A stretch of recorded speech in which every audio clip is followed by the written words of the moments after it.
Hi everyone, and today I'm going to be talking about my favorite books that are by authors of color.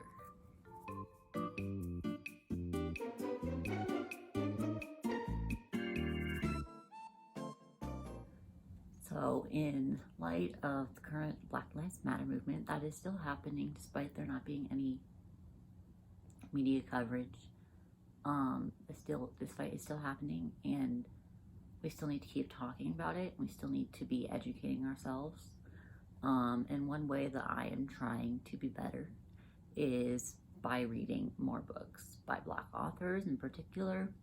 I've noticed that it's really sad that I don't have many Black authors that I read from, so I've really been trying to improve.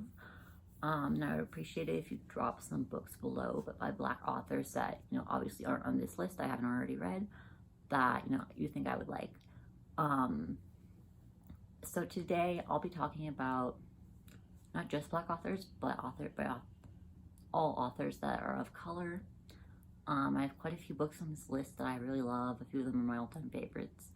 So let's just go. So the first book is an obvious one. It's Number in the Ashes by Sabaa Tahir. This is a 3-book series so far. The last book, A Sky Beyond the Storm, comes out December 1st. And if you can tell from my channel name, if you haven't figured out that my channel name is The Reader at the Gates, the 3rd book in the series is called The Reaper at the Gates. It's my favorite book, so that's why I named this channel that.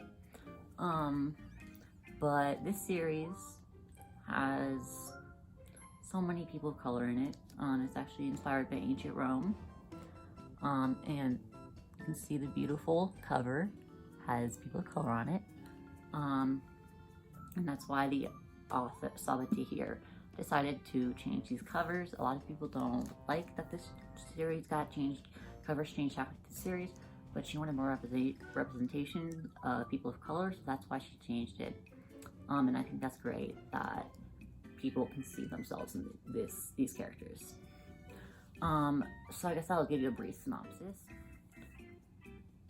So this book is about a girl named Laia and a boy named Elias.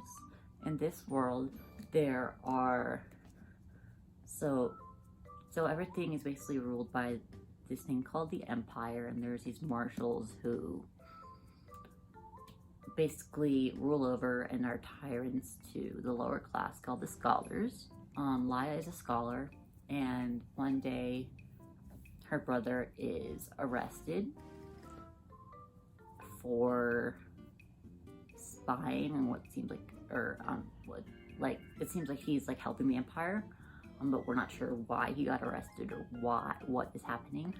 So he's arrested, and she goes and finds the rebellion group for the scholars, and they say, that they'll help her get her brother out if she spies on the commandant of this really prestigious military academy called Blackcliff. And that leads to the next character, Elias. He is a soldier at Blackcliff, but he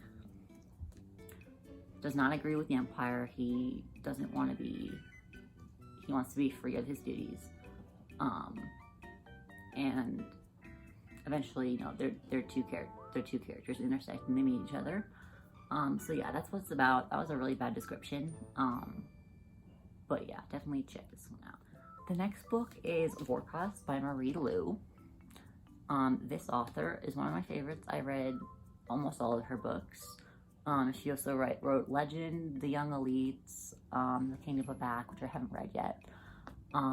But I decided to talk about this specific book because the main character is, I can't remember if she's Chinese American or Japanese American, but she is a person of color, and the love interest is also Japanese American.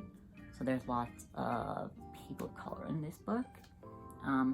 This is a sci-fi set in a world where there's this game called Warcross that is basically everyone uses it. It's like a virtual reality thing. and there's these huge tournaments that go on.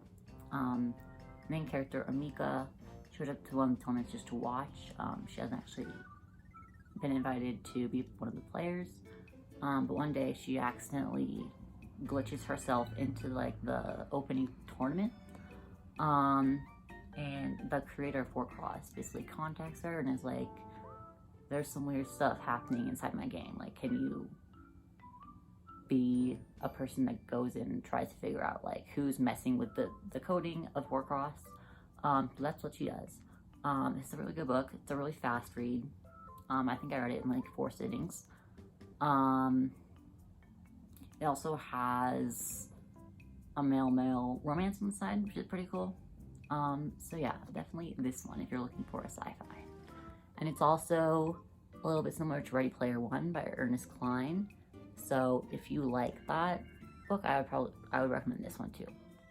So the next book is a recent favorite, and is Black Flamingo by Dean Atta. So I read this book in June. I read it in 2 sittings, and then I read it again this month. I love it. I have all of my tabs. So this book follows Michael, who is a mixed race teen, and he's also gay. And it follows him from a young age, from him coming of age and accepting his identity. And it has a lot of really good social commentary about it. It talks about race, it talks about sexuality, it talks about identity. It's told in verse, so it's like poetry. But this is the first book I read that was in verse, and I honestly couldn't tell because it's basically told like a normal story. So if you're new to verse, then I definitely recommend this, because I normally am not very open to reading verse, but I love this book. So yeah. And the author is also gay and mixed race. So this is a Own Voices novel. I believe Michael is half black, half Caribbean, half Greek, something in there. And I believe Dean Atta is also that. So yeah, and also a bonus is beautiful hardcover underneath that jacket. I mean, these little flamingos, you gotta love that. That's just another reason to read it. And the next book is We Hunt the Flame by Hafsa Faizal. This is an Arabian-inspired fantasy. It follows 2 characters again. First character is Zafria, and she dresses up as a man, and she hunts and she brings food to her people because they live on dying land because there is no magic.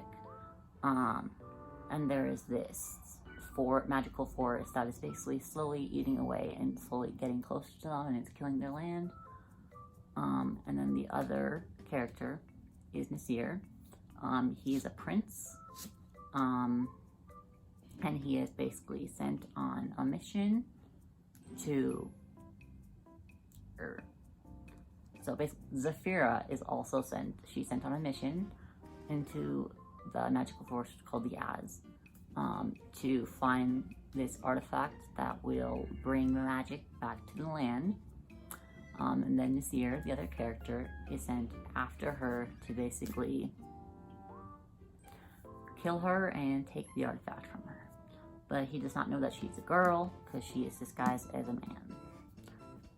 So I love this book so much. The writing and the world building is rich and vivid. And there's definitely a character-driven story.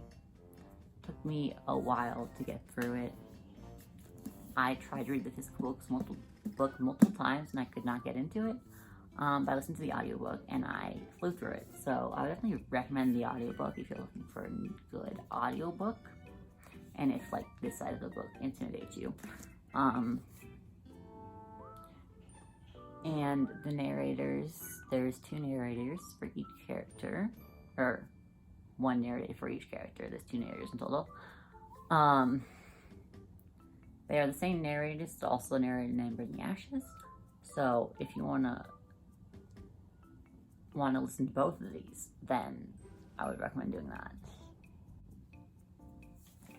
So the next book that I have to recommend is The Poppy War by R.F. Kang. I believe that is how you say her last name, but I'm always confused of how to say that. So this is an adult high fantasy. It is inspired by mid-20th century China and the Second Sino-Japanese War. But it's a fantasy. It is about a girl named Rin who takes this test that everyone takes to get into certain schools. So she takes this test to get away from an arranged marriage. And she scores super high, and she gets into this super prestigious military school called Sinigard. And when she is there, she learns that she has the ability to be a shaman, and she starts to study how to call down gods. So it is a very interesting book. I would really recommend it. But it's definitely a book that you should be in the correct mindset spot to read it, because it's about war, really violent. There is also trigger warnings for rape. It's off the page, but it's still very graphic the way it is described. There's also genocide and self-harm. So yeah, it's definitely a very heavy book. But if you think you are prepared to read it, then I would definitely recommend it, because it is probably one of the best books I've ever read. It's one of my favorite books I've read so far this year. It is a series. The second book, The Dragon Republic, is already out. I think it came out last year. And I started it earlier this year. I think I got like 160 pages in. I really loved it, but I just, for whatever reason, had to put it down. So I'm hoping to finish that super soon. And also, the third book comes out, The Burning God. The third book comes out in November. So I'm really excited to finish this series. Okay, the next book I have to talk about is The Hate You Give, by Andy Thomas. And if you're gonna read one book on this list, read this one. It is about a girl named Star who sees her unarmed friend get shot by a police officer, and what ensues after that. There's also a movie, which I have not seen, but I would really like to see. I definitely need to reread this book soon, because I haven't read it since 2018. But yeah, this book put a lot of things in perspective for me as a very privileged white person who lives in the suburbs. And yeah, I really think that everyone should read this. Doesn't really matter that right now it's currently the Black Lives Matter movement right now, but it's a book that everyone should read at some point in their lives. And yeah, definitely if you need more education or you want more stories from authors who are Black's point of view, then this is definitely a book that you should read. There's also a sequel coming out, or a prequel rather, coming out in 2021, and it's from Star's father's point of view, and I'm really interested to see what that is like, and I think that's gonna be really cool, about a young father raising his kid. I don't entirely remember what her father's backstory is, but I think it's going to be really interesting to read that book, and it's definitely one of my 2021 releases that I'm looking forward to. So the next book that I have is actually the last book on this list, and it is The Queen's Assassin by Melissa De La Cruz. This is a young adult high fantasy that came out in February of this year, I believe. I'll take a moment to appreciate this cover, because it's very pretty. So I read this book earlier this year because I actually had the chance to meet Melissa De La Cruz as well as Marie Lu actually in the same signing. So that was a very cool experience for me. I had pretty low expectations going into this because the plot wasn't really something that jumped out to me a lot. I mostly just picked it up because the cover, not gonna lie about that. But I ended up really liking this. It's probably one of my favorite books that I've read so far this year. So it follows this girl named Shadow who is being raised by her two aunts, and she has wanted to go into this thing called the Guild all of her life, and it is a guild for assassins, and she wants to go into it and become an assassin. And the other point of view is Cal, who is the Queen's assassin based on the cover, but he is bound to her by magic, by blood magic. He can't leave. He has to do the task that his father started in order to be free from the Queen. And one day their paths cross, and Shadow takes the opportunity to, when Cal is put in prison for something that was not his fault, it was her fault, she decides to go and break him out, and then use that as a way to get him to train her to be an assassin. So I really like this book. It's definitely not a perfect book, definitely has flaws, but it's definitely like a really like fun, easy read. It also has a romance. It is an enemies to lovers romance, so yeah, definitely recommend this. And that is all for today. I hope you enjoyed this video, and I hope that you pick up one of the books on this list.